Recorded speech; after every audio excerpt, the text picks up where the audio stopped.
It was just another Tuesday. Cold, but with no sign of rain. The clock read 8:13 a.m. when she left home. Bag over her shoulder, footsteps steady, walking the same route she'd walked every weekday morning to the small downtown bank branch. Working there as a teller was never her dream, but it offered stability, or so they said. A government-contracted job is secure, they promised when she signed the paperwork. The atmosphere inside was familiar. The same coworkers, the same lukewarm coffee, the same line beginning to form before the official opening at 9 a.m. Nothing hinted at what was coming. The manager didn't seem nervous. The systems were working. Everything was silently ... normal. Or almost. At 8:47 a.m., her mother called. She didn't answer. Her mother rarely called at that hour. It felt strange, but she brushed it off. At 8:52 a.m., her brother called. This time, her heart skipped a small but sharp signal. Still, she didn't pick up. She was about to log in and open her register. Duty first, always. At 8:59 a.m., an elderly customer knocked hard on the glass door.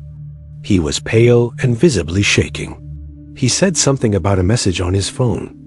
Is the bank collapsing? Is it true? She smiled politely and assured him she knew nothing about that. The protocol was clear. Keep calm. It's probably fake news, sir. These rumors come and go, but the bank is fine. At 9:02 a.m., the system started to glitch. First, account balances wouldn't load, then statements, then the internal tools. She looked up and noticed her coworkers exchanging nervous, subtle glances. The manager walked out of his office, phone to his ear, saying nothing. No one knew what was happening, but everyone felt it. At 9:09 a.m., a loud line had already formed.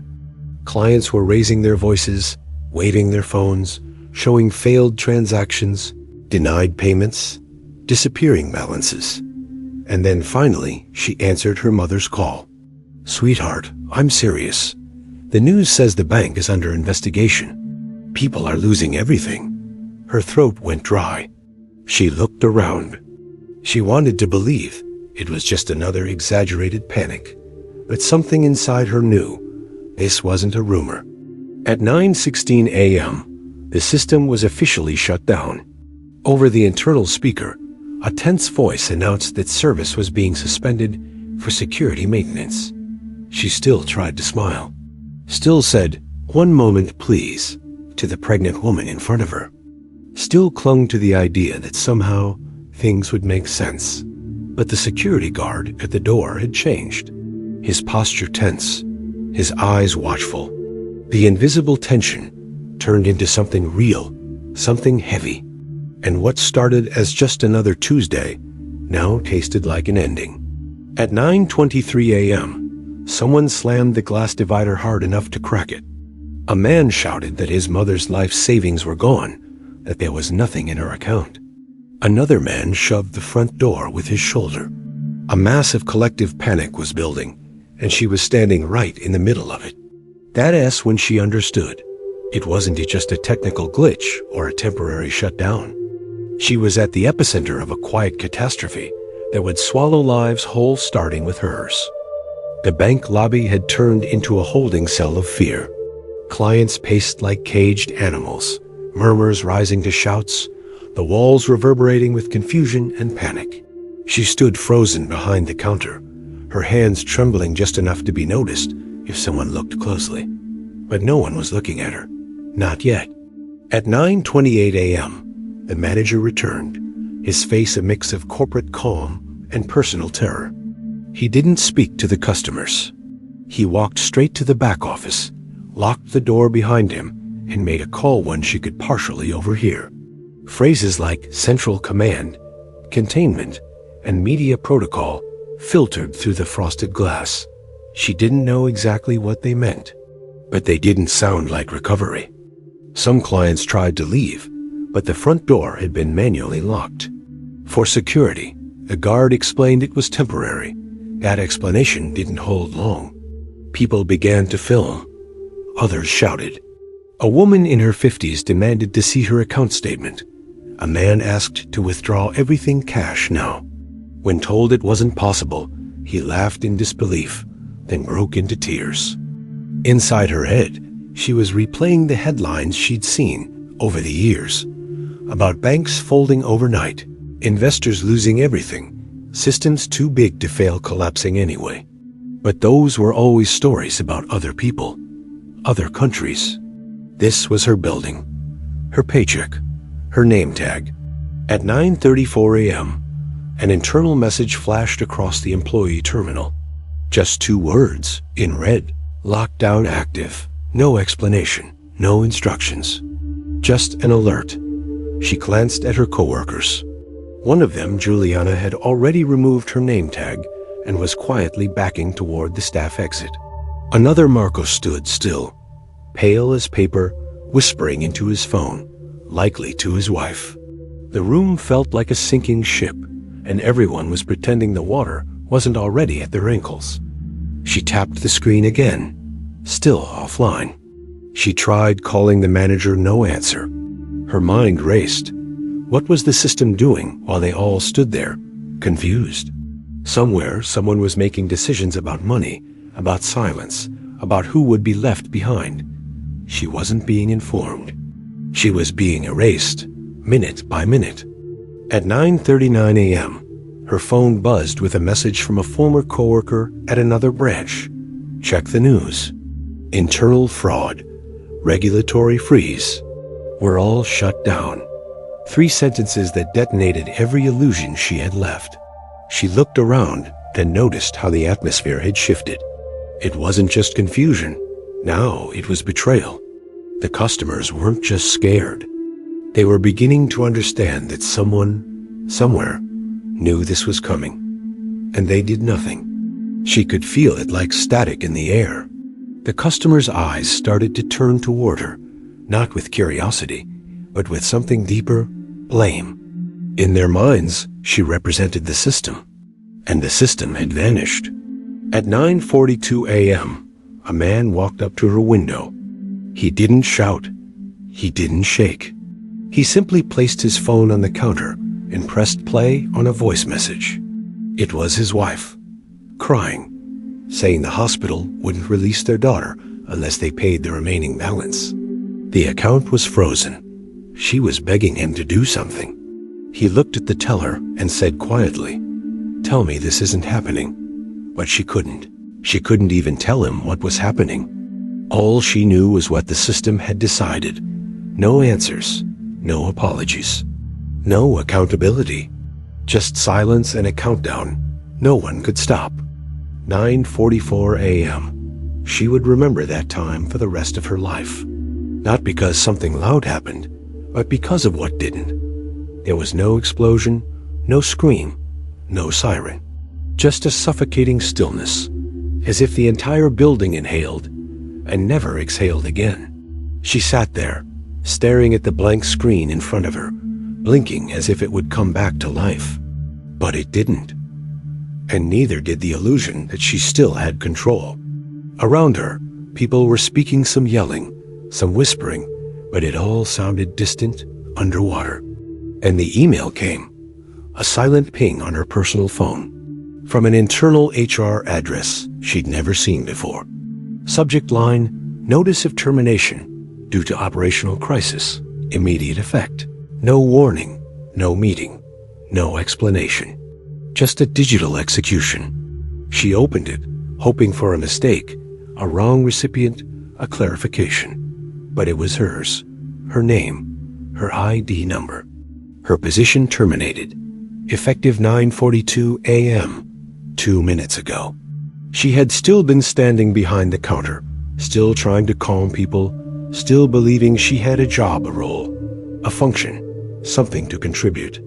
But the system had already made its decision.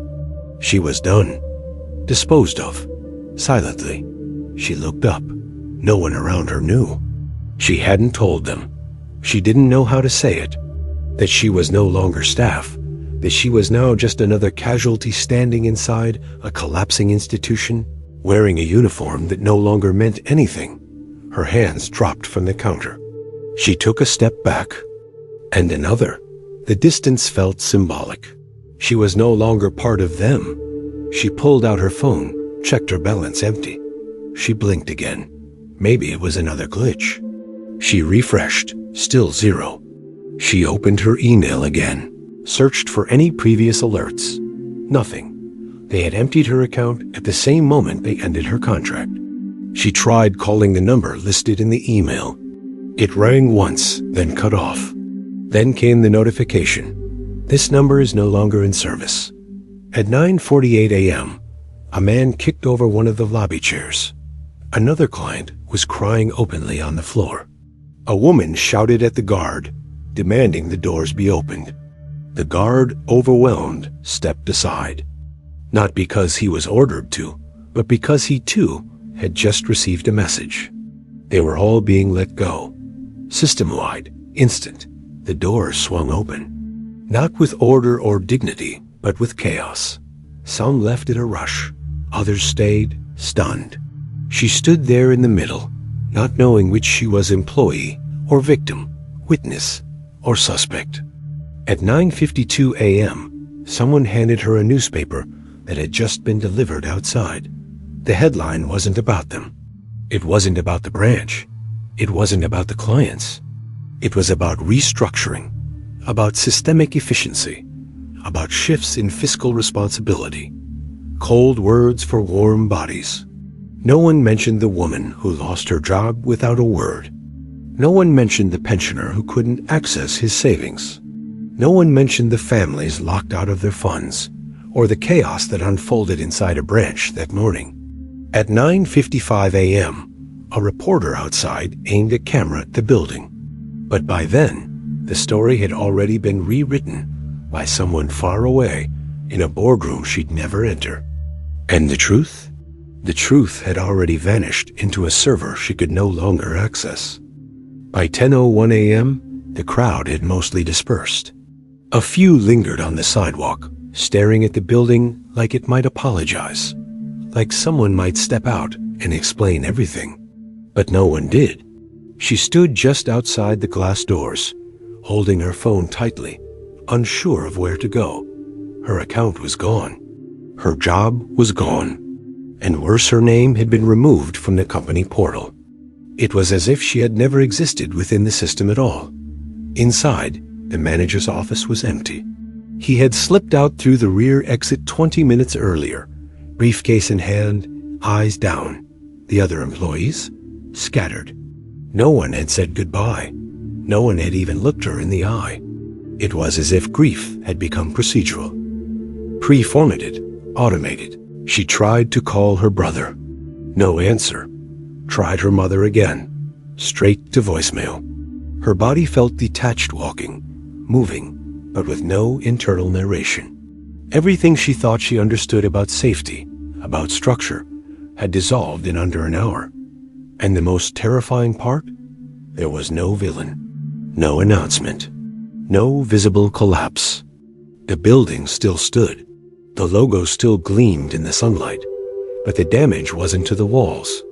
It was to the people, to her. At 10:15 a.m., she opened her email once more, hoping irrationally for an update, a correction. But instead, there was a new message. Subject: we appreciate your service. Body: this message is to thank you for your time and dedication. Due to current events, your role is no longer required. This decision is final and not subject to appeal. Please do not reply to this email. No name, no contact. Just a signature. Operations management. Not even a person. Just a title. She sat down on a bench across the street. The same bench she used to eat lunch on during sunny days. She looked at the branch, the place where she'd given 5 years of her life, the people she'd helped, the holidays she'd missed, the loyalty she'd offered. None of it mattered. No press conference, no public apology, not even a mention on the company's social media feed. At 10:32 a.m., a cleaning crew arrived. They began wiping fingerprints off the glass, vacuuming the lobby, resetting chairs. It was like the chaos had never happened. Like grief could be erased with disinfectant and silence. She thought about the man with the daughter in the hospital, the crying woman on the floor, the pensioners' trembling hands. They would all go home with broken pieces, but no one would count them. The system didn't walk away, she realized. It was never there to begin with. It only looked human because people like her stood in front of it, giving it a face. And now that face had been removed. It was 10:49 a.m. when she walked away from the branch for the last time. Not because she had somewhere to go, but because staying any longer made her feel like a ghost haunting a place that had already forgotten her. She didn't cry. Not then. The numbness had built a wall that tears couldn't pass through. What she didn't know, what none of them knew, was that their story was already being buried. That very morning, while she sat on the bench across the street, a press release went out. It framed the collapse not as a failure, but as a strategic internal optimization. The language was polished, clinical, cold, temporary asset restructuring in select branches, reallocation of front-end resources, proactive digital realignment, not a single mention of the lives frozen mid-breath, of savings evaporated, of jobs deleted without eye contact. Her story, their story, was becoming metadata, a footnote in a quarterly report, buried under words designed to keep shareholders calm. She opened her phone and typed a message. Not to HR, not to the bank, but to the world. She posted a short video, her voice calm, her eyes steady. I lost my job today, not in a layoff meeting, not with dignity, but with silence. I was erased in 42 minutes.